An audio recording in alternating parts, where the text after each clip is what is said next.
ഇതാണ് cleaning and sorting section. ഇവിടെ 160ഓളം labourers ഉണ്ട്. 160 പേരെ ഒന്നും കാണാനില്ലല്ലോ. 3 ഷിഫ്റ്റാ. ഓ, അപ്പൊ 24 hours ജോലി നടക്കൂ? ആ, മിക്കവാറും. ഇതാണ് പാക്കിംഗ് സെക്ഷൻ.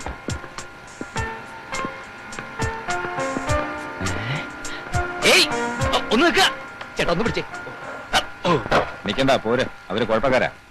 ഒന്ന് നിക്കാൻ. അയ്യേ, നിക്കാൻ പറഞ്ഞപ്പോ കിടന്ന് ഓടുക. പഴയ എം ഡിയുടെ മകള് പുതിയ എം ഡി ആയിട്ട് ചാർജ് എടുക്കുന്നു കേൾക്കാൻ തുടങ്ങിയിട്ട് നാള് പറയായേ. മീര ഇങ്ങോട്ട് വന്ന് കയറിയതേ ഉള്ളൂ. നിങ്ങൾ പോയി ജോലി ചെയ്യേ, പിന്നെ സംസാരിക്കാം. വേണ്ട, ഇപ്പൊ തന്നെ സംസാരിക്കാം. മൈ ഡിയർ എം ഡി, നിർഭാഗ്യവന്മാരായ 5 ലേബേഴ്സാണ് ഞങ്ങള്. പഴയ എം ഡി ഞങ്ങളെ സ്ഥിരപ്പെടുത്താന്ന് വാക്ക് തന്നിരുന്നത്. ഞങ്ങൾക്ക് ബോണസ് ഇല്ല, പ്രോഡ ഫണ്ടില്ല, ഗ്രാറ്റുവിറ്റി ഇല്ല, ഇൻക്രിമെന്റിൽ ഒരു മണ്ണാങ്കട്ട ഇല്ലെന്നേ. എന്നാൽ മറ്റുള്ളവരെ പോലെ ഞങ്ങൾ ജോലി ചെയ്യുന്നുണ്ട്. ഈ പറഞ്ഞ ആനുകൂല്യങ്ങളൊന്നും ഞങ്ങൾക്ക് കിട്ടുന്നില്ല എന്ന് മാത്രമല്ല, ഞങ്ങളുടെ ജോബ് സെക്യൂരിറ്റി വെറും 0%. ഇൻക്ലാബ് സിന്ദാബാദ്.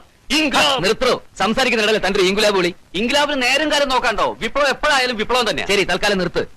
അപ്പൊ പുതിയ എം ഡിയുടെ അച്ഛൻ പഴയ എം ഡിയുടെ വാക്ക് പാലിക്കാൻ പുതിയ എം ഡി തയ്യാറാവണം. ഇപ്പൊ തന്നെ, ഈ നിമിഷം തന്നെ ഞങ്ങൾ സ്ഥിരപ്പെടുത്തണം. നിർത്തോ. തനിക്ക് കുറച്ചെങ്കിലും കോമൺ സെൻസ് ഉണ്ടോ? 1-2 മുദ്രാവാക്യങ്ങൾ കാണാപ്പാടം പഠിച്ചെന്ന് വെച്ച് അത് എല്ലായിടത്തും കയറി അലർന്നത് ശരിയല്ല. ഡാഡി ഇങ്ങനെ പറഞ്ഞിട്ടുണ്ടെങ്കിൽ നമുക്കത് പിന്നീട് ഡിസ്കസ് ചെയ്യാം. കമോൺ. എന്റെ പൊന്ന് മാനേജർ സാറേ, ദയവ് ചെയ്ത് ഞങ്ങളുടെ ഭാവി താങ്കൾ പാര വെച്ച് നശിപ്പിക്കരുത്. അങ്കിൾ, ഡാഡി പറഞ്ഞതല്ലേ, ഇവരെല്ലാരും ഇന്ന് തന്നെ സ്ഥിരപ്പെടുത്താം. അങ്ങനെ ചെയ്യാം, പക്ഷെ എല്ലാരും നന്നായി ജോലി ചെയ്യണം. ഓ, ഏറ്റു. പുതിയ എം ഡി നീണാൾ വാഴട്ടെ. പുതിയ എം ഡി നീണാൾ വാഴട്ടെ. പുതിയ എം ഡി നമ്മുടെ എം ഡി. പുതിയ എം ഡി നമ്മുടെ എം ഡി. നമ്മുടെ എം ഡി. ഇമ്പോർട്ടന്റ് ആയിട്ടുള്ള കാര്യത്തിന് ഇങ്ങനെയാണ് ഡിസിഷൻ എടുക്കേണ്ടത്. തൊഴിലാളി എന്ന് പറഞ്ഞാൽ തീക്കൊള്ളിയാ. തീക്കൊള്ളി കൊണ്ട് തലയൊറിയാൻ പാടില്ല എന്ന് കേട്ടിട്ടില്ലേ? ഡാഡി വാക്ക് കൊടുത്തു. എവിടെ വാക്ക് കൊടുത്തു? നുണയല്ലേ? ഇവനെയൊക്കെ സ്ഥിരപ്പെടുത്തിയാൽ അടുത്ത നിമിഷം ഫാക്ടറിയുടെ ഗേറ്റിന് മുന്നിൽ കൊടി പൊങ്ങും. മാത്രമല്ല, ഇപ്പൊ തന്നെ ഇവിടെ ലേബറേഴ്സിന്റെ എണ്ണം വളരെ കൂടുതലാ. അതൊക്കെ പോട്ടെ, ഡിസിഷൻ എടുക്കുന്നതിന് മുമ്പ് എന്നോടൊരു വാക്ക് ചോദിച്ചു. Sorry uncle. അങ്ങനെയാണെങ്കിൽ അവരെ സ്ഥിരപ്പെടുത്തണ്ട. അവൻ പറഞ്ഞത് കേട്ടില്ലേ? ഞാൻ അവന്റെ ഭാവിക്ക് പാര വെക്കുകയാണെന്ന്. ഇനിയിപ്പോ ഡിസിഷൻ മാറ്റിയാൽ അവർ എന്റെ തലയെ കാണാൻ വരും. എങ്കിൽ സ്ഥിരപ്പെടുത്താം uncle. Oh Meera, you please use your common sense, your brain. I'm very sorry uncle. Okay, I shall deal it.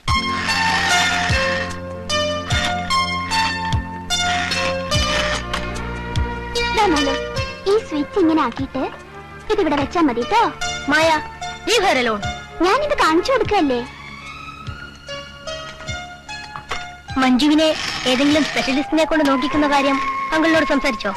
ഒന്നും സംസാരിക്കാൻ പറ്റിയില്ല. കൺസൈൻമെന്റും ക്യാച്ചും 16-20 ഒക്കെ ആയിരുന്നു സബ്ജക്ട്. ഒരു പിടിയും കിട്ടിയില്ല. And everybody wants me to take decisions. ഒന്ന് ഓർത്ത് നോക്കിയേ. മെയിൻ ഇഷ്യൂ ഇതൊന്നുമല്ല.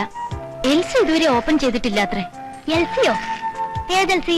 ഏതെൽസി അല്ല, ഇത് ബാങ്കിന്റെ എന്തോ കുണ്ടാമണ്ടിയാ. 8 കൊല്ലത്തെ പ്രശ്നമല്ലേ ഉള്ളൂ. അപ്പോഴേക്കും എനിക്ക് 18 തികയും. പിന്നല്ല എനിക്ക് ചെയ്യാലോ. അതെ, നിനക്ക് വേഗം 18 ആവണേന്നാ എന്റെ പ്രാർത്ഥന. നിങ്ങൾ ആരെങ്കിലും വീട്ടിനകത്ത് വന്നിരിക്കും മക്കളെ. കുഞ്ഞുമിക്ക് തനിച്ച് അടുക്കളയിൽ നിൽക്കാൻ പേടിയാവണം. ആ പൊന്നൂസിനെയും കാണാനില്ലല്ലോ. മായമോളെ, ചായ എടുത്ത് കൊച്ചിന് കൊടുക്ക്. എന്റെ ക്ലാരയുടെ കാര്യം എന്തായി മോളെ? സോറി, അക്കാര്യം അങ്കിളിനോട് പറയാൻ മറന്നുപോയി കുഞ്ഞമ്മേ. ഇനി ആരോടും പറയേണ്ട കാര്യമില്ല. കുഞ്ഞ് തന്നെ അങ്ങോട്ട് നിയമിച്ചാ പോരെ. അവള് അസലായിട്ട് ടൈപ്പ് ചെയ്യും. വയസ്സ് 10-21 ആയില്ലേ. ആ ഓണം കേറാൻ മൂലയിൽ നിന്ന് എന്റെ കുഞ്ഞങ്ങ് മോരടിച്ചു പോവും. അതുകൊണ്ടാ. ചായയോട് കഴിഞ്ഞാൽ മക്കളങ്ങോട്ട് വന്നോളോട്ടാ. കുഞ്ഞമ്മയ്ക്ക് വെറുതെ പേടിയാവാ. എന്താണെന്ന് അറിയില്ല എന്റെ കർത്താവേ.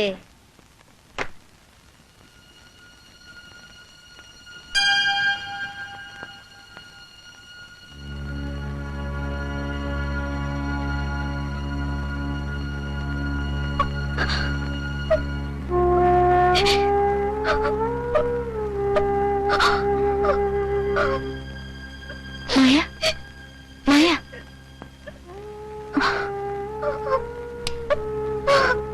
മായ, ഏയ് മായ, എന്ത് പറ്റി? എന്തിനാ കരയണത്? ഇതെന്താ? ആരും അറിഞ്ഞില്ലേ? ഇവള് കിടന്ന് കരയാ. എന്തിനാ? ഞാനൊരു സ്വപ്നം കണ്ടു. സ്വപ്നം കണ്ട കരയണോ? എന്തൊക്കെയോ കണ്ടു. നമ്മളെല്ലാവരും ദൂരെ ഏതോ ഒരു സ്ഥലത്ത് പിക്നിക്കിന് പോകുന്നതും മമ്മയും ഡാഡിയായിട്ട് കളിക്കുന്നതും ബഹളം വെക്കുന്നതും ഒക്കെ.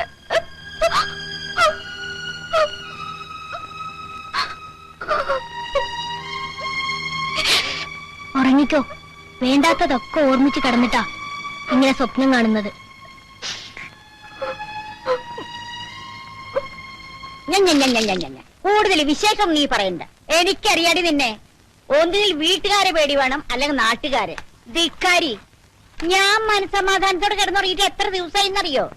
നീ ഒരുത്തിയണ്ടി കാരണം. ഞാൻ എന്ത് ചെയ്തു അമ്മച്ചി പറയുന്നേ? നീ ഒന്നും ചെയ്തില്ലേ? ആട്ടിന്റെ കാര്യം മുട്ടി ഞാൻ ഓടിക്കും. അഹങ്കാരി. പെൺകുട്ടിയോടായാലേ നിലയ്ക്ക് നിക്കണം. നിലക്കില്ലാതെ ഞാൻ അമ്മച്ചിയുടെ തലയിലാണോ കയറിയിരിക്കുന്നത്? മിണ്ടി പോறது നീ. ഇങ്ങനെ ചീത്ത വിളിക്കാനാണോ അമ്മച്ചി എന്നെ തിരക്കിട്ട് ഇങ്ങോട്ട് വിളിച്ചു വരുത്തിയത്? ചീത്ത വിളിക്കല്ല, നിന്നെ കൊല്ലുക വേണ്ടത്. ആരാ കുഞ്ഞമ്മേ? അല്ല, ഞങ്ങളെ വീട്ടിൽ ഓരോ വിശേഷങ്ങൾ പറഞ്ഞിരിക്കായിരുന്നു മോളെ. ചവിട്ടുള്ള ഒരു പശുവിനോട് എന്റെ രണ്ടാമത്തെ മോൻ പറയാ നിന്നെ കൊല്ലുക വേണ്ടേന്ന്. അതിനെ പറ്റി പറഞ്ഞോണ്ടിരിക്കായിരുന്നു. മോൾക്ക് ഓർമ്മയില്ലേ ക്ലാരെ? കുഞ്ഞമ്മയുടെ മോളാണോ? ആ, 7 കൊല്ലം മുമ്പ് അവളിവിടെ ക്രിസ്മസിന് വന്നിരുന്നു. ആ, ഓർമ്മയുണ്ട്. ആളങ്ങ് വലുതായല്ലോ. നീയും ഒത്തിരി പൊക്കം വെച്ചു. നീയോ? ഇതാരാന്നുണ്ട് നിന്റെ വിചാരം?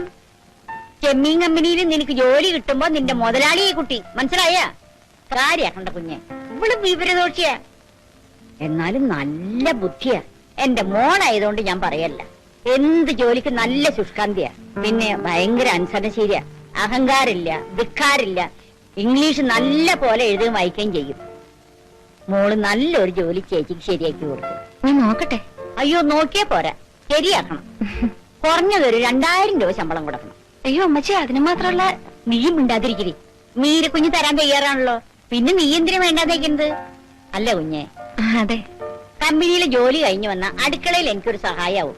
മഞ്ജു കുഞ്ഞെ ശ്രദ്ധിക്കാൻ ഒരാളാവും. അതിന് പ്രത്യേക ശമ്പളമൊന്നും വേണമെന്നില്ല. എല്ലാം കുഞ്ഞിന്റെ ഇഷ്ടത്തിന് വിടുന്നു. ആ, എനിക്ക് കോളേജിലേക്ക് വൈകി. എന്റെ ഡ്രസ്സ് എവിടെ തേച്ചു വെച്ചത്? തേച്ചില്ല, ഇപ്പൊ കൊണ്ടുവരാം. മോള് കുളിക്കുമ്പോഴേക്ക് റെഡിയാക്കാം. നിന്നെ കുറിച്ച് ഇതിൽ കൂടുതൽ നുണ പറയാനൊന്നും എനിക്ക് വയ്യ.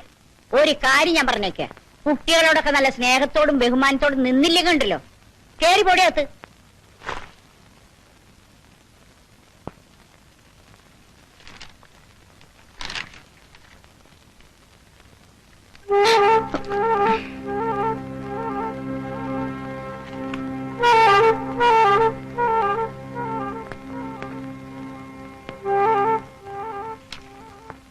Yes.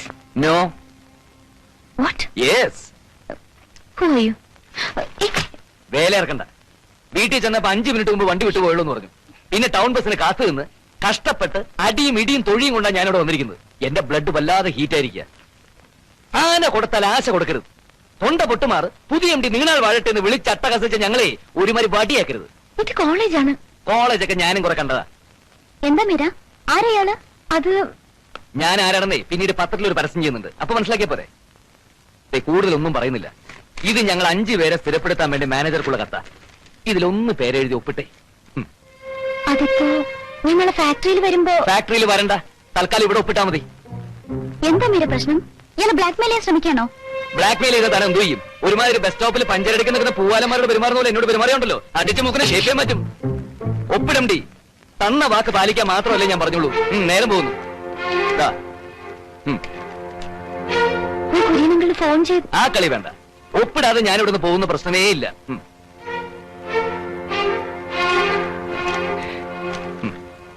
Thank you.